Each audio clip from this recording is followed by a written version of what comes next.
Em poucas palavras. Um olhar sobre o mundo, a vida e a sociedade, à luz da Palavra de Deus, com Augustus Nicodemos. Olá, estamos de volta com o programa Em Poucas Palavras, um programa da Primeira Igreja Presbiteriana de Goiânia. Como você já sabe, eu sou o Natsan Matias, agradeço sua audiência mais uma noite. Fazendo companhia com a gente está o pastor Augustus Nicodemos. Boa noite, Natsan, boa noite você que é nosso ouvinte. Nós, mais uma vez, estamos aqui na expectativa de que o programa de hoje vai ser uma bênção na sua vida. Fica conosco. Olha só, o personagem mais peculiar e marcante da história do mundo, sem dúvida, foi e é aquele que nasceu em Belém e cresceu em Nazaré. Seu nome é Jesus. Mas quem é ele de fato? Um famoso escritor cristão, no livro Mais que um Carpinteiro, o nome dele é Josh McDowell, procura desenhar à luz da Bíblia quem é Jesus. Segundo esse escritor, uma das coisas mais inquietantes sobre ele é o fato de ele se dizer o próprio Deus encarnado. Como já perceberam, a pessoa de Jesus é o tema do programa de hoje. Pastor Augustus, quero fazer a pergunta que é tema de um dos capítulos do livro de McDowell, Quem é Jesus? Senhor, um mágico ou um maluco? Muito bem. É claro, né? Para nós cristãos não há a menor dúvida com relação à resposta. Jesus Cristo é o Senhor, o Filho de Deus. É aquele que veio dos céus, se tornou um de nós no ventre da Virgem Maria, assumiu a nossa humanidade, viveu entre nós, comeu do nosso pão, bebeu da nossa água, respirou o nosso ar, andou na nossa terra e se entregou na cruz pelos nossos pecados, ressuscitou ao terceiro dia, subiu aos céus e está sentado à direita de Deus, aguardando o momento de retornar para julgar os vivos e os mortos e para sempre reinar com seu povo no novo céu e na nova terra, onde habita a justiça. Eu te dei em poucas palavras o resumo do que o cristianismo histórico acredita a respeito de Jesus e que está nos grandes credos e confissões com certeza produzidos, não é? O grande ponto a respeito da personalidade de Jesus, ou da pessoa de Jesus, é a questão das fontes. Como é que onde nós aprendemos a respeito de Jesus? Quais são as fontes que nos dão informação sobre ele? Então, basicamente, o que nós temos são, em primeiro lugar, os evangelhos e as cartas escritas por discípulos de Jesus. Todos esses documentos datam de meados do primeiro século, dos quais nós temos cópias e mais cópias. Temos 5.000 cópias produzidas ao longo dos anos, até que a imprensa foi criada, foi inventada, e aí então essas cópias que eram feitas à mão, elas passaram a ser feitas de maneira mecânica, e nos dão com exatidão aqueles documentos originais produzidos no século I. Esses documentos, que são os documentos primários, eles nos apresentam Jesus exatamente dessa maneira aí que nós falamos, que ele é o Filho de Deus, ele era o Messias esperado pela nação de Israel, que havia sido anunciado pelos antigos profetas 600, 700 anos antes dele vir ao mundo, com detalhes precisos quanto ao seu nascimento, as circunstâncias da sua morte, a razão pela qual ele morreu, e nos dizem também a respeito das suas reivindicações. Esses evangelhos, que foram escritos por pessoas que andaram com Jesus, nos dizem que Jesus, com frequência, reivindicava que os seus discípulos renunciassem, inclusive, à própria vida, para poder segui-lo, que o amassem mais do que amavam seu pai, sua mãe, os filhos, a família. E a própria vida. A própria vida. Deveriam estar dispostos a renunciar, se necessário, às riquezas e aos bens materiais para segui-lo. Esse Jesus dizia para as pessoas que elas deveriam ter fé nele da mesma forma que tinham fé em Deus. E aceitava adoração. Várias vezes os discípulos se curvaram para adorá-lo e ele não recusou, não. Ele aceitou ser adorado. Ele disse, inclusive, vocês podem me pedir coisas e eu vou conceder a vocês, da mesma forma que vocês pedem ao Pai. E ele fez declarações do tipo assim, quem me vê, vê o Pai. Eu e o Pai somos um. E aí então vem a grande questão. De acordo com essas fontes, Jesus de fato se apresenta como sendo o próprio Deus, em forma humana, Deus visitando o nosso planeta. E aí nós só temos duas opções, Nathan, diante dessa realidade. Ou ele era um megalomaníaco, um louco, cheio de retórica e de poderes para nós desconhecidos. Ele conseguiu cativar multidões a ponto de que no século I, final do século I, o Império Romano quase todo, uma grande extensão, já tinha ouvido falar dele e ele tinha seguidores em toda a extensão do Império Romano e gente disposta a morrer por ele. Como de fato Aconteceu, não é? Ou ele era um louco com poderes extraordinários que ultrapassam a nossa compreensão, ninguém jamais teve um poder sobre as massas como ele, ou ele era realmente quem ele disse, Deus, o Filho de Deus. Quando a gente pesa a evidência, a gente chega à seguinte conclusão. Primeiro, se ele não tem como esse homem ser um enganador e um megalomaníaco, porque ele tinha muitos inimigos. Quando ele, por exemplo, disse que depois de morto ele haveria de ressuscitar, a coisa mais fácil do mundo para os judeus e para os romanos, depois da morte dele, teria sido apresentar o corpo dele. E pronto, tinha acabado. Não é dizer, está aqui, ele não ressuscitou coisa nenhuma, está aqui o corpo dele. Mas não houve isso. Onde está o corpo de Jesus? Isso não foi apresentado. Os seus discípulos, eles eram judeus. O judeu é monoteísta. O judeu é criado desde cedo na crença de que só existe um Deus. Então, para que um judeu acredite que um determinado homem é Deus, então isso representa uma quebra de paradigma tremenda, é uma revolução, e não foi só na cabeça de um, não. Foi primeiro na cabeça de 12 e depois em centenas de milhares. E aqui a gente cita um ilustre, que é Saulo de Tarso, um rabino extremamente preparado, zeloso, dentro da tradição mais nobre do judaísmo, que inclusive chegou a perseguir os cristãos porque não podia aceitar aquilo que os cristãos diziam, que Jesus era Deus, que era o Filho de Deus, Salvador do mundo. Pois bem, esse homem finalmente chega à conclusão de que ele estava errado e se tornou o maior pregador do cristianismo, inclusive escrevendo várias das cartas que hoje nós temos no Novo Testamento. É fantástico. É fantástico isso aí.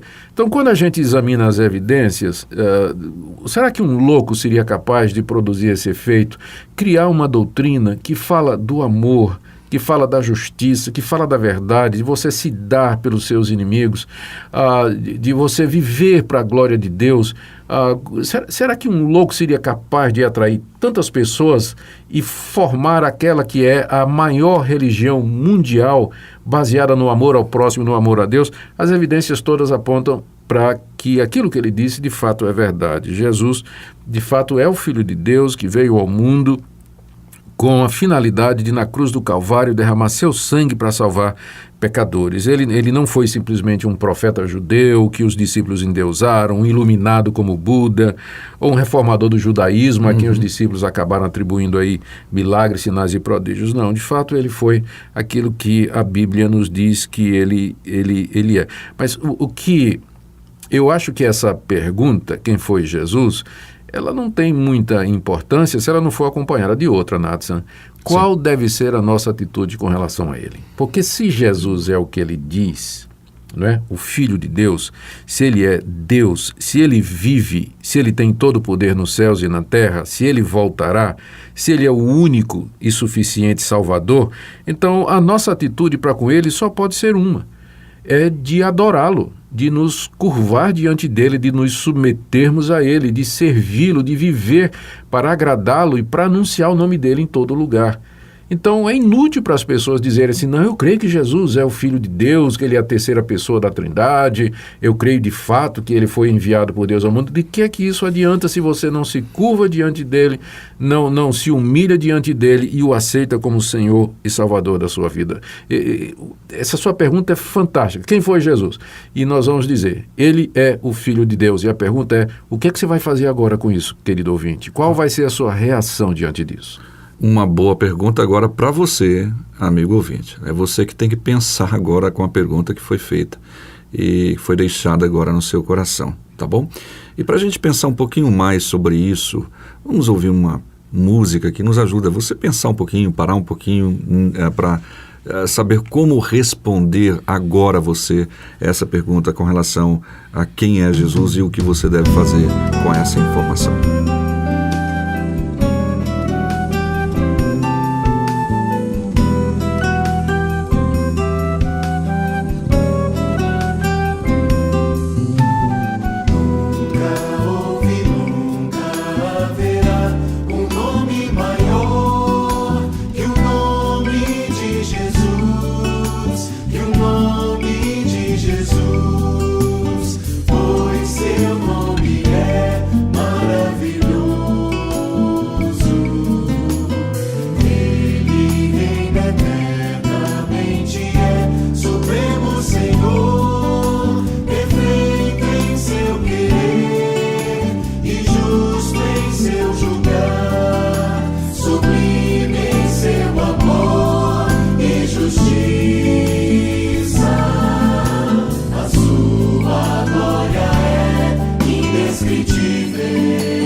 Você ouviu O Nome de Jesus com o Povo da Aliança.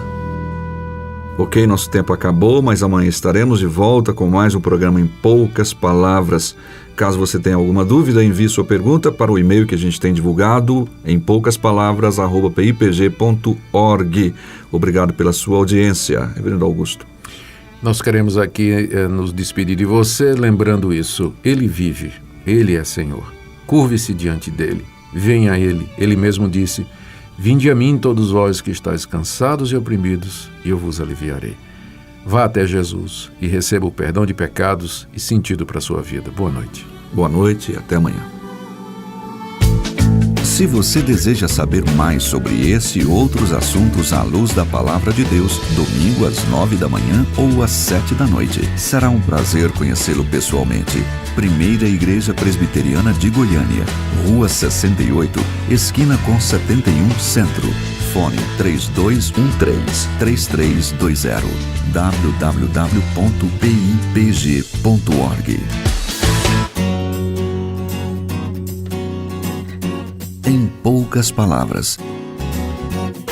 Um olhar sobre o mundo, a vida e a sociedade, à luz da Palavra de Deus. Apresentação Nadson Matias. Comentário Augustus Nicodemos. Um programa da Primeira Igreja Presbiteriana de Goiânia, Rua 68, esquina com 71 Centro. Visite o nosso site www.pipg.org.